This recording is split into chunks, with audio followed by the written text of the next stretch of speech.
여러분들 등산을 즐겨 다니신 분 계십니까? 등산을 좋아하시는 분 한번 손 들어 오십시오. 예, 한 분, 두 분, 일부 때는 한 분 계셨는데요. 저는 등산을 즐겨 가지는 않지만 미국에 와서 얼마 안 돼서 사역하던 교회에서 교육자들이 다 베어 마운틴 옆에 있는 산을 오른 적이 있습니다. 그때 한 2시간 정도 올랐던 것 같은데요. 거기에서 올라갔는데 나무에 하얀색 페인트 칠해져 있는 것을 봤습니다. 그래서 이게 뭔가 궁금해서 이제 물어보기도 했었는데 그때는 그냥 무슨 말인지 잘 몰랐었는데요. 그게 뭐냐면은 영어로는 블레이즈라고 합니다. 블레이즈. 그러니까 등산로 표식이라고 되어 있는데, 그러니까 등산을 할 때 그 표식을 보고 길을 잘 가는지, 잘 가고 있는지, 잘못된 길에 가고 있는지를 표시해 주는 길이라고 합니다. 등산을 할 때 중요한 것이 두 가지가 있다고 합니다. 한번 사진을 보여주시기 바랍니다. 첫 번째는 이정표고, 두 번째는 제가 좀 전에 말씀드린 블레이즈라고 합니다. 자, 이정표는 뭐죠? 이정표는 목적지가 어딘지, 또 방향이 어딘지, 그리고 그 목적지까지 얼마나 걸리는지, 그것이 쓰여져 있는 것이 이정표입니다. 그러니까 목적지를 향해서 얼마나 가면 되는지, 그러니까 목적지가 무엇인지에 대해서 알려주고 있는 것입니다. 그런데 좀 전에 말씀드린 블레이즈는 목적지가 나와 있지 않습니다. 그냥 단지 페인트로 칠해져 있습니다. 돌이나 아니면은 나무에. 그래서 산에 올라가면은 등산로에 따라서 다양한 길들이 있는데요. 그러니까 어떤 등산로는 흰색, 어떤 등산로는 파란색, 어떤 등산로는 노란색, 이런 식으로 그 길에 맞춰서 통일해서 색깔을 정해서 그 중간중간에 나무나 아니면은 돌에 그걸 표시해 놓는다고 합니다. 자, 이것이 왜 중요한가? 여러분, 왜 이것이 중요할까요? 시작할 때는 이 길을 따라가면은 끝이 어디다라는 것을 이제 알고 갑니다. 근데 매번 갈 때마다 그것을 써놓을 수 없기 때문에 그 길을 지금 잘 가고 있다라는 표시로서 그 페인트를 칠해 놓은 것입니다. 어떻게 보면은 목적지를 말해주는 것이 아니고요. 목적지로 가는 바른 길이 어디에 있는지, 지금 당신이 그 목적지로 가는 그 길 위에 잘 가고 있다라는 것을 증명해 주는 것입니다. 만약에 이제 이 표시판을 보고 가다가 페인트를 보고 가다가 이 표시판이 안 보이면은 어떻게 해야 될까요? 등산하신 분들 아실 텐데 어떻게 해야 됩니까? 그냥 그래도 맞을 거야 하고 하면서 그냥 계속 가면 돼요? 안 됩니다. 계속 갔는데 10분을 가고 20분을 갔는데도 아까 봤던 그 표시가 안 나오면요, 다시 돌아와야 돼요. 돌아와서 다시 그 표시에서부터 내가 잘못된 길로 온 것이 아닌가 생각해 보고 구분해서 또 그 표시가 계속 나오는 것을 확인하면서 가야 된다는 것입니다. 그리고 가다가 갑자기 색깔이 다른 게 나온다. 그러면 다른 길이 되는 것이고, 만약에 다른 표시로 X 표시가 나온다라고 하면은 그 길로 들어가지 말라는 의미입니다. 그러니까 목적지가 어딘지는 나와 있지는 않지만 지금 가는 그 길, 가고자 하는 그 길을 잘 가고 있는지 아니면 잘못 가고 있는지를 알려주는 것이에요. 그래서 이것을 우리가 잘 구분하지 못하면은 등산을 할 때 산을 즐거운 마음으로 올랐다가 마지막에 위험한 등산이 될 수도 있다는 것입니다. 자, 오늘 히브리서 기자는요, 오늘 말씀 속에서 믿음의 길을 걷는 성도들에게 이 두 가지를 보여주고 있습니다. 이정표와 블레이즈, 등산 표식. 지금 이 히브리서 기자가 이 말씀을 쓰고 있는 대상은 어떻게 보면은 로마 시대에 살고 있는 교회 성도들이었습니다. 자, 그 사람들에게 일어난 상황들은 무엇이었을까요? 우리는 성경을 보면 알 수 있는데요. 로마 지배하에 있었기 때문에 1차적으로 교회 밖에서 교회를 핍박하는 일이 있었습니다. 그래서 예수님 믿는 사람들을 죽이기도 하고요, 잡혀가기도 하고 재산을 몰수하기도 하고, 이런 핍박 가운데 살고 있었습니다. 그래서 예수님 믿는다라는 것은 어떻게 보면 자신의 모든 삶을 내던지는, 빼앗길 수 있는 그런 위험한 일이기도 했습니다. 그래서 그 어려움이 그 교회 안에 있었고요, 이 교회 안에 있었고요. 그다음에 내부적으로는 유대인들이 믿었던 율법, 또 할례, 이 모든 것들을 행해야 된다라고 하는 사람들이 있었고, 이방인들 중에 기독교인들이 된 사람들은 왜 그걸 꼭 해야 되느냐, 예수님만 믿으면 되는데 라고 하면서 서로 교회 안에서도 갈등과 분쟁이 있었다는 것이에요. 그러니까 한마디로 교회 안에 외부적인 핍박이 있었고 또 내부적인 갈등이 있었습니다. 그래서 그들 가운데는 고민이 있었습니다. 이 길을 어떻게 가야 될 것인가, 어디로 가야 될 것인가. 세상과 타협해서 그냥 대충 믿어야 될 것인가? 아니면 그냥 신학 그 교리도 타협해서 그냥 좋은 게 좋은 거니까 그냥 그렇게 하면서 타협하면서 내부의 갈등도 문제를 해결해야 될 것인가? 어떻게 보면은 이 당시 지도자들에게는 이 성도들을 어떻게 끌어가야 될지 고민이 생긴 것입니다. 이때 히브리서 기자는요, 지금 이 두 가지 길을 이야기하고 있는 것입니다. 두 가지 방법을 제시하고 있습니다. 그것은 바로 간단합니다. 다른 것이 아니에요. 첫 번째 이정표라고 했는데 이정표가 무엇일까요? 오늘 1절, 2절 말씀 속에 다 나와 있습니다. 이정표는 바로 예수 그리스도라는 것이에요. 예수 그리스도를 향해서 우리 교회는 성도들은 가야 됩니다라고 말하고 있고요. 그 다음에 제가 좀 전에 얘기했던 등산길의 표식, 그건 뭐죠? 그것은 바로 앞에 믿음의 길을 갔던 사람들이 있다라고 이야기하고 있다라는 것입니다. 그래서 오늘 12장 말씀을 우리가 함께 좀 나누겠지만 또 11장에 있는 내용들을 가지고 와서 함께 나누도록 하겠습니다. 그래서 이 오늘 말씀은 단순히 히브리서 기자가 말하는 그 성도들에게만 해당되는 것이 아니라 지금 우리에게도 동일하게 우리의 삶 속에 내가 어떤 믿음의 길을 가야 될지 고민하고 갈등하는 우리에게 주는 하나의 로드맵이 될 수 있다라는 것입니다. 그래서 먼저 12장 1절 말씀을 보면서 그렇다면은 이 히브리서 기자는 무엇을 근거로 해서 이정표와 블레이즈를 우리에게 제시하고 있는가 한번 보도록 하겠습니다. 먼저 이 12장 1절 상반절만 한번 같이 읽어보도록 하겠습니다. 시작. 이러므로 우리에게 구름같이 둘러싼 허다한 증인들이 있으니. 자, 초반부에 뭐라고 말합니까? 이러므로라고 말합니다.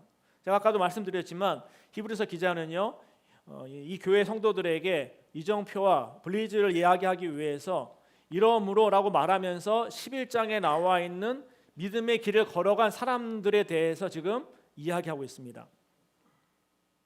한마디로 11장을 전제로 해서 지금 이야기하고 있는데요. 11장에는 아벨부터 시작해서 노아, 또 아브라함, 모세, 다윗에 이르기까지 수많은 믿음의 사람들이 등장합니다. 이 사람들을 우리는 종종 성공한 믿음의 모델로만 기억을 합니다. 그렇죠? 믿음의 조상 아브라함, 또 다윗 왕 하면은 그들의 믿음, 그들이 행했던 것들 바라보면서 우리도 그들처럼 되자 이렇게 생각할 때가 더 많이 있는데, 그러나 히브리서의 이 기자는요, 또 다른 의도를 가지고 이 글을 써나갑니다. 히브리서 11장은요, 이 사람들이 어디까지 갔는지 또 무엇을 이루었는지를 보여주기보다도요, 어느 방향을 향해 걸어갔는지를 보여주려고 의도를 갖고 이 글을 쓰고 있습니다. 그래서 정말로 그런가, 어떤 근거로 해서 그런가를 한번 오늘 이 시간에 몇 가지로 특징을 찾아서 생각해 보면서 말씀을 적용하기를 원하는데요. 히브리서 11장에 등장하는 믿음의 사람들의 공통적인 특징이 있습니다. 먼저 첫 번째는요, 그들은 약속의 결과를 다 받지 못했다라는 것입니다. 화면에 지금 다 보여줬는데 이거 안 보여줘도 됩니다. 예. 히브리서 11장 13절 말씀 한번 같이 읽어볼까요? 11장 13절 말씀 시작. 이 사람들은 다 믿음을 따라 죽었으며 약속을 받지 못하였으되 그것들을 멀리서 보고 환영하며 또 땅에서는 외국인과 나그네임을 증언하였으니. 히브리서 기자는요, 히브리서 11장에서 많은 믿음의 사람들을 언급합니다. 그런데 그들이 뭐라고요? 믿음을 따라 죽었다라고 말합니다. 그런데 문제는 약속을 받지 못하고 죽었다라는 것이에요. 자, 믿음의 이 사람들이 약속을 받았어요. 하나님을 믿고 하나님을 의지하면 너희들이 구원을 받을 것이고 하나님께서 지켜줄 것이고 보호해줄 것이다 라는 이 약속들을 받고 지금 이들이 따라왔는데, 근데 결과적으로는 지금 이야기하는 것이 뭐냐? 그들이 죽었어요. 결국은 죽었는데 하나님께서 주신 그 약속을 받았다 못 받았다? 못 받았다는 것이에요. 그럼 이건 뭐예요? 그들이 이 땅에서 살아가는 그 기간 동안에 주신 약속을 경험하지 못하고 죽었다는 것이에요. 근데 그들이 뭐라고요? 믿음의 증인들, 믿음의 사람들이라는 것입니다. 근데 중요한 것은 아까 말씀 읽은 거 뒷부분에 나옵니다. 그들이 현재 그 삶 속에서 받은 약속을 받지는 못했는데 그들이 어떻게 했다고요? 멀리서 보고 환영하며 그들이 외국인이고 나그네처럼 살았다는 것이에요. 이게 무슨 말일까요? 그들이 약속을 받았습니다. 근데 현재 삶 속에 그 약속의 열매를 경험하지 못했습니다. 그럼에도 불구하고 그들은 어떻게 했다고요? 멀리서 앞으로 다가올 그것을 바라보면서 환영하면서 기뻐하면서 그것을 소망하면서 그냥 죽었다는 것이에요. 그리고 외국인처럼 나그네처럼 이 땅에서 영원히 살 것처럼 사는 것이 아니라 앞으로 다가올 그 본향을 바라보면서 살았다는 것입니다. 그 사례로 아브라함을 보십시오.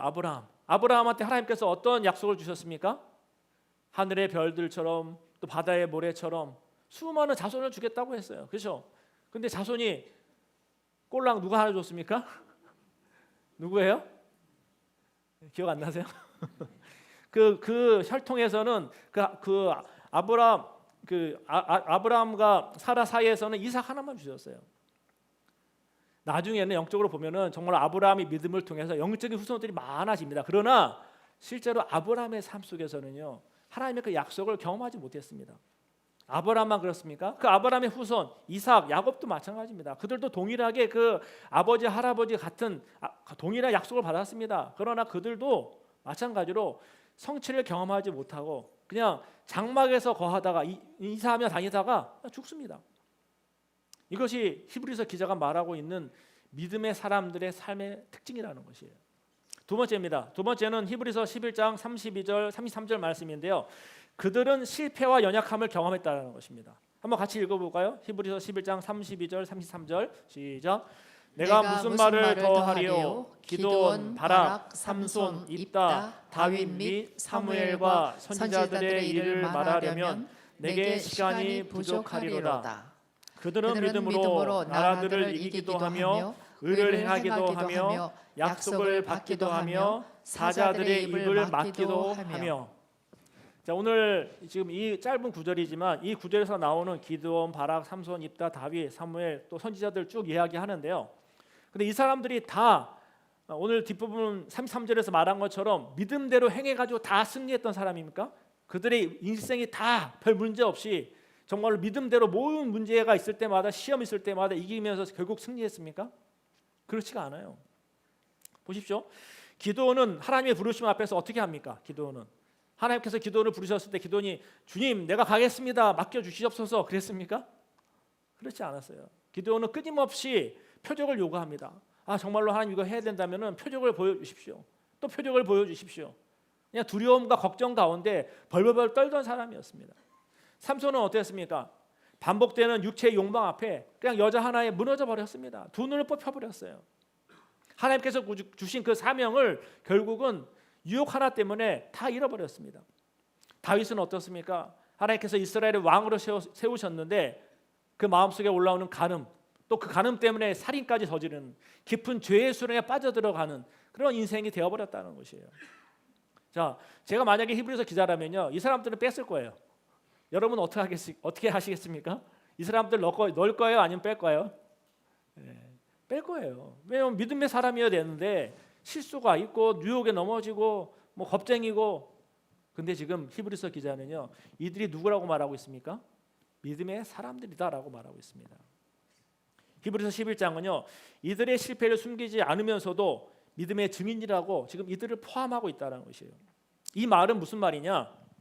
믿음이 실패가 없다는 뜻이 아닙니다. 실패가 없다는 것이 아니라 실패 이후에도 하나님께로 돌아오는 길이 열려져 있다는 것을 이들을 통해서 우리에게 가르쳐주고 있다는 것이에요. 세 번째 특징입니다. 세 번째 특징은요, 그들은 고난 속에서도 흔들렸다는 것입니다. 히브리서 11장 36절부터 37절 말씀 우리가 함께 읽어보겠습니다. 시작. 또 어떤 이들은 조롱과 채찍질 뿐 아니라 결박과 옥에 갇히는 시련도 받았으며 돌로 치는 것과 톱으로 켜는 것과 시험과 칼로 죽임을 당하고 양과 염소의 가죽을 입고 유리하며 궁핍과 환난과 학대를 받았으니. 지금 선지자들에 대해서 선지자들의 삶을 다 통틀어서 그들이 이렇게 살았다라고 지금 이야기하고 있습니다. 선지자들은요, 사람들한테 환영받지 못했습니다. 그리고 조롱당했고요, 또 쫓겨나고요, 또 죽임을 당하고, 오늘 본문에 보면은 정말로 톱으로 켜는 고통을 당하고, 또 칼에 죽임을 당하고, 또 궁핍과 먹지 못함과 학대와 환난을 받았다는 것이에요. 여기서 말하는 것은요, 그들은 똑같이 삶을 살아가면서 흔들림이 있었다는 것이에요. 고난이 있었다는 것입니다. 그리고 그들의 삶 속에 그런 고난과 시련이 있었을 때 그 선지자들은 어떤 사람은 우울증에 걸리기도 했어요. 혼자 있기도 하고 하나님한테 나 죽겠습니다 하면서 자살하게 죽여주십시오라고 한 사람도 있었고, 다 인간의 약함의 모습을 그대로 성경 속에 보면은 드러나고 있습니다. 바로 그들의 삶 속에 흔들림이 있었지만 그들은 초인이 아니었다라는 것을 이야기해주고 있습니다. 오히려 고난 속에서 또 외로워했고 두려워했고 인간적으로 버티기 힘든 어려운 상황 가운데서 고통스러워했다는 것입니다. 그러나 히브리서 기자는 이 고난을 실패로 기록하지 않습니다. 고난 속에서도 그들이 하나님을 떠나지 않았기 때문에 그들이 믿음의 사람들이다라고 말하고 있다는 것이에요. 그래서 네 번째 특징은요, 이 모든 상황 속에서도 그들은 하나님을 향한 방향을 놓지 않았다는 것입니다. 히브리서 11장 16절 초반부 한번 같이 읽어볼까요? 히브리서 11장 16절 시작. 그들이 이제는 더 나은 본향을 사모하니 곧 하늘에 있는 것이라. 이 말씀이 히브리서 11장에 나오는 믿음의 사람들을 종합적으로 다 합쳐서 결론적으로 얘기해주는, 그들이 왜 믿음의 사람들이었는지 그 이유를 설명해주고 있는 것입니다. 그들이 하나님께 주신 약속을 실제 삶 속에서 받지 못했습니다. 또 늘 그냥 나그네처럼 살았습니다. 어려움이 있었습니다. 주신다고 했는데 주시는 것이 한참 지나서 주시거나 실제로 경험하지 못하고 그냥 죽어버리기도 했습니다. 그리고 겁쟁이도 많았고요. 또 유혹도 많았고요. 또 그 유혹에 넘어져서 실패도 하기도 하고요. 또 고난과 핍박 가운데 두려워 떨고 숨고 우울해하고 그랬던 사람들이었다는 것이에요. 그런데 그들이 그 모든 상황 가운데 무엇을 했다고요? 현재는 그렇지만 더 나은 본향을 사모했다는 것이에요. 곧 하늘을 바라봤다라는 것입니다. 히브리서 11장의 믿음의 사람들은 약속을 다 받지 못했고 또 실패했고 연약했고 고난 속에서 흔들렸지만 한 가지는 끝까지 붙잡았습니다. 바로 하나님을 바라봤고 또 하나님의 그 약속을 붙잡았고 그 올 것을 소망하며 바라보며 살아갔다는 것입니다. 바로 더 나은 본향을 바라보는 방향, 그것이 어떻게 보면은 그들에게서는 믿음이었던 것입니다. 그들의 믿음은 성공과 또 성과 그리고 더 나은 상황이 아니라 방향의 증명이었습니다. 눈에 보이는 결과가 아니라 하나님을 향한 시선으로 드러났고요. 이들이 바로 허다한 증인으로서 나타나고 있는 것입니다. 자, 이 말씀을 준비하면서 제 삶도 한번 돌아봤습니다. 가깝게 제가 한국에서 사역을 하다가 미국에 오게 되었는데요. 제가 일부 예배 때는 얘기는 안 했지만도 제가 한국에서 사역할 때 전도사 때부터 좀 유명했습니다. 어떻게 유명했냐면은 중고등부 연합수련회 같은데 강사로 많이 불러다녔어요. 그래서 제 아내가 미국에 와서 하는 말이 뭐냐면은 미국에 와서 신혼이 된 것 같다, 그런 얘기를 했어요. 왜냐하면 한국에서 전도사 때부터 사역을 할 때 교회는 파트타임으로 있었지만 외부적으로 노회 수련회부터 해서 연합수련회가 있으면은 강사로 오라 그래서 강의를 하고 특강을 하러 다닌 적이 많았습니다. 그래서 보통 한 번 가면은 한 중고등학교 학교 애들 한 700명, 800명씩 모여있어요. 그러면 이제 맡아서 설교하면서 또 강의도 하면서, 그때 제가 이제 주특기가 영상으로 보여주는 거 자료가 많아 있었거든요. 그러니까 그때는 그런 게 별로 없었기 때문에 아마 그것 때문에 저를 많이 불렀던 것 같습니다. 그래서 여기저기 다니다 보니까 집에 들어갈 시간이 없어요. 그래서 그 학교 다니면서 하기도 했지만 방학 때도 방학이 2달 있으면 2달 중에 한 주, 2주 집에 들어갈까 말까. 그래서 얼굴 보기 힘들었다고 얘기하더라고 제 아내가. 자, 그러다가 이제 제가 이제 이 사역을 하다가 또 계속 어떻게 사역을 해 나가야 될까 고민하는 가운데 하나님께서 미국으로 하라 그런 마음을 주셨어요. 그리고 상황도 열어 주셨습니다. 그래서 그래, 하나님께서 또 이 미국으로 보내주시는구나. 지금까지 사역을 통해서 또 미국에서 뭔가 좀 뭔가 남다른 또 사역을 하나님께서 열어주시나 보다라고 생각을 하고 오케이 하고 하면서 이제 그 영사관에다 신청을 하고, 이제 내가 미국으로 갈 거니까 미리 이제 시간 계산해 보니까 한 달 정도 걸릴 것 같으니까 미리 한 달 전에 모든 이삿짐을 다 싸가지고 보내버렸습니다, 미국으로. 그리고 뭐 하는지 아세요? 그때 비자 인터뷰 받으러 간 거예요. 이해가 가십니까? 제가 그때 가서 알았습니다. 비자 인터뷰 거기서 떨어지면요 못 가는 거예요. 근데 저는 비자 인터뷰 받으면 당연히 나오는 줄 알았습니다. 근데 딱 갔더니 영사가 하는 말이 너는 그 비자를 줄 수가 없대요. 왜 안 되냐 그랬더니 이 종교 비자로 한국에서 미국으로 가려면 같은 교단이어야 된다는 것입니다. 근데 보니까 교단이 틀려요. 저를 부른 교회하고 제가 갖고 있었던 교단하고 다릅니다. 그러니까 처음 ABC에서 A부터 틀린 거예요. 갈 수가 없는 겁니다. 그래서 어떻게 해요? 앉아서 앞에 서가지고 영사 바라보면서 영어는 안 되니까 그냥 기도만 했죠. 아니하고 주님 어떻게 됩니까? 이거 뭡니까? 하나님 부르셨다고 하는데 어떻게 가야 됩니까? 그러더니 영사가 갑자기 거기에 막 계속 갸우뚱갸우뚱 하더니 잠깐 기다려보라고 하더니 갑자기 방으로 들어가 버려요. 들어가더니 30분 동안 안 나와요. 뭐 줄 거면 주든지 말면 말든지 빨리 해줘야 되는데 그 나중에 옆에 있던 사람들은 다 받고 다 집에 가버렸어요. 그래서 이제 문 닫는 시간 다 됐는데 그때서 나오더니 막 이러더니 그냥 뭐 찍어서 주더라고요. 보니까 5년짜리 종교 비자를 주더라고요. 그래서 제가 알았습니다. 아 역시 하나님께서 날 미국으로 보내시는 거야. 이 놀라운 기적 가운데 열어주시면서 보내는 거야라고 하면서 왔습니다. 왔는데 1년도 안 돼서 부른 교회에서 개정이 힘들다고 나가라는 거예요. 그래서 죄송합니다. 그래서 뭐 어떻게 해요? 교회 재정이 힘든데. 그래서 한순간에 1년도 안 돼서 10개월 만에 서로 미비자가 돼버렸어요. 이게 뭐 종교 비자가 있어도 스폰서가 없으면요 그게 15일 지나면 나가야 됩니다. 만약에 이민국에서 와서 그걸 확인하면은 그냥 쫓겨나게 돼 있는 상황이에요. 그래서 제가 그때 하나님 이게 뭡니까?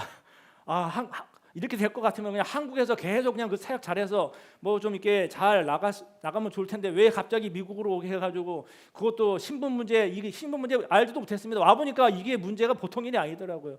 이 신분 하나 가지고 족쇄가 돼가지고 이 사역을 하는 것 자체가 이게 참 여러 가지 많은 일들이 벌어지더라고요. 그때 겪어가면서 하나님 내가 하나님 주신 비전을 가지고 왔는데 그 사명을 가지고 왔는데 약속을 가지고 왔는데 이게 뭡니까? 하면서 그때부터 이제 뭐가 시작됩니까? 광야가 시작됐습니다. 그러면서 또 사역을 하는데 또 하나님 은혜 주셔서 어느 교회로 갔습니다. 교회에서 그래도 한 7년 정도 사역을 하는데 또 교회 문제가 생겨서 좀 쉬게 됐어요. 그래서 한 2, 3개월 쉬면은 또 하나님께서 사역을 열어주시겠지. 또 그때 처음에 왔을 때 신분 문제가 해결 안 됐을 때 또 열어주셔가지고 또 교회에서 사역을 했는데 한 2달 정도 쉬면 또 열어주시겠지라고 해서 쉬었는데 2달이 얼마가 됐을까요? 뭐 아시는 분은 아시겠지만 이거 다 할 것 같은 우리 성도님들이 2년이 돼버렸어요. 2년이 10배가 돼버렸어요. 10배가 2년 동안 제가 뭐 했을까요? 놀고 먹었죠. 뭐 어떻게 뭐 가끔씩 뭐 설교해달라고 하는 교회들이 있어서 주일마다 2주에 한 번씩 간 데는 있었지만 뭐 제가 뭐 여기 무슨 인맥이 있습니까? 아는 사람이 있습니까? 영어를 잘합니까? 방법이 없어요. 2년의 기간 동안 또 있는 기간에 하나님께서 또 광야의 시간들을 허락해 주셨어요. 그리고 그 과정 가운데 2년 후에 그다음에 제가 어디로 갔을까요? 얘기하면은 이제 8년 전입니다. 한국교회로 오게 된 것입니다. 그래서 벌써 이게 한국교회에서 사역한 지가 횟수를 따져 보니까 8년이에요. 이제 올해를 끝내면은 9년이고요. 그 다음에까지 있게 되면은 이제 10년이 됩니다. 그때까지 있게 있을 수 없을지 모르지만 생각해 보니까 뭐 어때요? 여러분 생각하시기에 어떻게 보면 참 인생의 여정들이 생각하지 않았던 일들이 불쑥불쑥 튀어나와요. 그리고 아신 분은 아시겠지만도 또 어머님이 아프시고 또 경제적인 또 어려움도 있고 2년 동안 쉬는데 뭐 돈을 못 벌어오니 어떻게 살겠습니까? 뭐 하여튼 뭐 이것저것 해본다고 했지만 쉽지도 않은 거였었고요. 그런데 중요한 것은요. 그때마다 제가 할 수 있었던 것은 다른 것이 없었어요. 하나님께서 이걸 약속을 주신다라고 했는데 약속이 그대로 바로 이루어지면 되는데 그게 아니에요. 제가 한국에서 미국에 올 때만 해도 하나님 한국에서 이런 사역하고 있다가 이제 미국으로 가면은 더 놀랍게 역사하실 건가 보네요. 하나님 그러면 미국 가서 한 10만 명 되는 교회 제가 또 이렇게 주시는 거 아닙니까? 그런 비전과 꿈을 품으면서 왔을까 안 왔을까요? 잠깐 생각은 했어요. 잠깐. 근데 어쨌든 그런 어떤 이 마음이 있었는데 생각을 해보세요. 현실은 그게 아니에요. 비자 문제부터 해가지고 종교 이 신분 문제 또 경제적인 문제 언어 문제 뭐 이게 새로운 완전히 다른 환경에 와 있으니 뭐 제가 할 수 있는 것은 아무것도 없는 것이죠. 그래서 결국은 할 수 있는 것은 결국은 다시 밑으로 내려가서 또 말씀을 의지하고 하나님만 바라본 것밖에 없었습니다. 하나님 바라본다는 것이 상황은 이렇지만 하나님 오늘도 주님 믿습니다 의지합니다 하면서 맨날 그냥 기도하면서 갔냐 그것이 아니에요. 어떨 때는 우울하기도 하고요. 어떨 때는 답답하기도 하고요. 어떨 때는 뭐 하나님 이게 뭡니까라고 말하기도 했었고요. 그렇지만 하나님을 향한 그 마음과 손을 놓지 않았다는 것이에요. 자, 그렇다면 이제 제 인생의 삶이 이제는 다 풀려서 이제 모든 문제가 없을까요? 없을까요? 그렇지 않습니다. 제 나이가 벌써 지금 50대 중반 향해 가고 있는데요. 아침에 일어나면 관절이 쑤십니다. 그리고 어두운 데가 책 읽으려고 그러면요, 이게 책이 잘 안 보여요. 그래서 웬만하면 책 안 읽으려고 합니다. 그냥 이게 듣는 걸로 하려고 하고 눈이 피곤해가지고 좀만 보고 나면 머리가 아프고 그래요. 죄송합니다. 나이 많으신 분들이 많이 계신데 제가 이런 얘기하는데 저보다도 이제 10살, 20살 더 많이 힘드신 분들은 저보다 더 힘드실 거예요. 그래서 제가 조금 이해가 돼요. 우리 권사님들, 장로님들이 여기 아프다 그러면요, 저렇게 아프신 일이 이제 나에게 이제 조만간에 닥치겠구나, 오겠구나 하면서 공감이 돼요. 얼마나 힘드시겠어요. 권사님보다는 그렇게 아프지 않지만 제가 젊었을 때 막 날아다니던 몸이 지금 아침에 일어나면은 이게 쉽지가 않아요. 저도 한 8시, 9시 지나야지만 좀 아픈 데가 없어지면서 한 12시 지나야지 좀 괜찮아지고 옛날의 모습으로 돌아가요. 왜 그런지 이해가 안 가요. 왜 그런 거죠? 이게 우리의 한계라는 것입니다. 아까 얘기했던 그 삶이 끝난 것이 아니에요. 이제는 끝. 이제는 하나님의 주시는 그 놀라운 은혜, 놀라운 약속이 펼쳐질 거야. 그게 아니라는 것입니다. 몸은 약해져 가고 있고요. 또 지금 제 건강이 갑자기 어떤 일이 벌어질지 알 수 없는 것이고요. 또 가정에 무슨 일이 벌어질지 몰라요. 저 어머님도 몇 년에 소천하셨는데 10년 동안 병원에 계시다가 소천하셨어요. 저는 이 일이 저에게 일어날 줄을 생각하지도 않았습니다. 누구 일이겠지라고 했는데 실제로 그 일이 벌어졌어요. 뭐 다 말씀을 드릴 수 없겠지만 또 한번 생각을 해보세요. 10년 동안 병원에서 계셨다. 그 다음에 간병이 옆에 붙어 있었어야만 됐다. 그 10년이라는 시간은 쉽지 않은 시간입니다. 근데 제가 깨닫는 것은요, 이제 하나님 그만 그게 아니에요. 마지막 하나님 나라 갈 때까지 또 다른 일이 일어날 수 있다는 것입니다. 정말 생각하지 않은 일, 내가 원하지 않은 일이 생길 수도 있다는 것이에요. 그래서 우리는 기도해요. 하나님 제발 벗어나게 해달라고, 이런 일 생기지 않게 해달라고, 나는 좀 편안하게 살게 해달라고, 우리 자녀들은 좀 안전하게 살게 해달라고. 근데 성경에서 말하고 있는 믿음의 사람들의 삶은요, 그렇지 않았다는 것이에요. 그들에게는 여전히 약속을 경험하지 못했고요, 아픔이 있었고요, 고통이 있었고요, 핍박이 있었고요, 어려움이 있었습니다. 근데 그들이 했던 것은 무엇이라고요? 본향을 바라보면서 끝까지 믿음으로 나아갔다는 것입니다. 결과적으로 이들은, 우리가 이야기하고 있는 이 믿음의 사람들은요, 목적지가 아닙니다. 바로 누구냐? 길 위에 남겨진 믿음의 흔적들이라는 것이에요. 저와 여러분이 마찬가지라는 것입니다. 등산로에서 블레이저는 이렇게 말합니다. 너는 이 길을 잘 가고 있다. 너만 걷고 있는 길이 아니라 앞선 자들도 이 길을 걸어갔다라고 말하고 있다라는 것입니다. 히브리서 11장의 믿음의 사람들은 우리에게 이렇게 말합니다. 우리도 이 길을 걸었다고, 그리고 쉽지 않았지만 끝까지 방향을 붙들었다고. 히브리서 기자는 이들을 우러러보라고 말하지 않습니다. 모세를 우러보고 다윗을 우러러보고 아브라함을 우러러보라고 말하지 않습니다. 그들을 통해서 길을 확인하라고 말하고 있다는 것입니다. 그래서 히브리서 기자가 강조하는 믿음의 본질은 한 가지로 모아집니다. 그것은 무엇일까요? 그 공통점은 결과가 아니라 방향이라는 것입니다. 내가 이렇게 살았더니 이 일이 벌어졌다, 이 문제가 해결되었다가 아니라 어떤 상황이 벌어져도 계속 나는 그 방향, 그 한 방향을 향해 가야 된다는 것입니다. 믿음의 사람들은 그것을 우리에게 보여줬고, 성경은 그들을 이야기하면서 우리도 마찬가지로 그 방향을 향해 가라고 말하고 있는 것입니다. 그들은 다 잘된 인생을 산 사람들이 아닙니다. 그러나 모두 같은 방향을 보고 걸었습니다. 그 목적지는 무엇일까요? 바로 예수 그리스도이십니다. 히브리서 12장 2절 상관절 함께 한번 같이 읽어보도록 하겠습니다. 히브리서 12장 2절 말씀 함께 읽겠습니다. 시작. 믿음의 주요 또 온전하게 하시는 이인 예수를 바라보자. 믿음의 길은 편안함을 보장하는 길이 아니라 예수 그리스도 안에 약속을 붙드는 길입니다. 사랑하는 성도 여러분, 히브리서 기자가 우리 앞에 펼쳐 보이는 것은 성공한 인생의 모델이 아닙니다. 잘 풀린 사람들의 간증도 아닙니다. 그가 보여준 것은 믿음의 길 위에 남겨진 흔적들입니다. 허다한 증인들은 완벽해서 그 자리에 선 사람들이 아닙니다. 그들은 약속을 다 받지 못했고 또 실패했고 흔들렸고 또 고난 속에서 울었습니다. 그러나 그들은 끝까지 한 가지를 놓지 않았습니다. 하나님을 향한 방향입니다. 예수 그리스도를 끝까지 바라보는 것입니다. 그래서 오늘 말씀은 우리에게 분명히 묻습니다. 지금 나는 눈앞의 결과와 성취를 붙들고 있는가? 아니면 눈앞의 불안과 실패와 고통과 피곤 앞에 흔들리고 있는가? 아니면 하나님을 향한 방향을 붙들고 있는가? 지금 이 말씀은 우리에게 묻고 있습니다. 믿음은 모든 일이 잘 될 때 증명되지 않습니다. 아무것도 달라지지 않는 시간 속에서도 실패처럼 보이는 삶 속에서도 하나님을 향해 서 있는 것으로 믿음은 증명되어집니다. 지금 우리가 걷는 길이 더디고 외로워 보일 수 있습니다. 그러나 이 길은 틀린 길이 아닙니다. 이미 먼저 걸어간 사람들이 있고 그들의 삶이 흔적으로 남아있는 지금 우리에게 말하고 있기 때문입니다.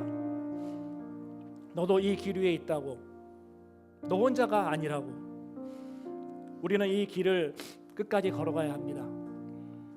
결과를 보지 못해도 상황이 바뀌지 않아도 사람들이 알아주지 않아도 하나님을 향한 방향을 놓지 않는 것, 그것이 바로 믿음입니다. 이제 우리의 삶을 주님 앞에서 점검해 보기를 바랍니다. 나는 무엇을 붙들고 여기까지 왔는가? 결과였는가? 성공이었는가? 아니면은 방향이었는가? 그리고 결단해 보면 좋겠습니다. 주님, 결과가 아니라 방향을 붙들겠습니다. 상황이 아니라 약속을 바라보겠습니다. 보이지 않아도 이 길을 계속 걸어가겠습니다. 하나님 말씀 앞에 다시 한번 우리가 결단하고 고백하며 나아가는 시간이 될 수 있기를 바랍니다. 이 시간에 잠시 눈 감고 여러분의 마음을 한번 돌아보시면서 기도할 수 있기를 바랍니다. 하나님, 나의 인생이 지금까지 이렇게 살아왔는데 그 인생의 여정 속에 아픔도 있었고 외로움도 있었고 상처도 있었습니다. 그러나 내가 지금 이 자리에 앉아 있는 이유는 그래도 하나님을 바라보기 때문인 줄 믿습니다. 믿음의 사람들이 걸어갔던 그 믿음의 흔적들을 나도 따라갈 수 있도록 나에게 힘을 허락하여 주시옵소서. 나를 도와주시옵소서. 나에게 앞으로 어떤 일이 벌어진다 할지라도 그것으로 인해 흔들리지 않도록, 흔들렸다 할지라도 다시 말씀 붙잡고 예수 그리스도 붙잡고 나아갈 수 있도록 도와주시옵소서. 함께 잠시 기도하겠습니다.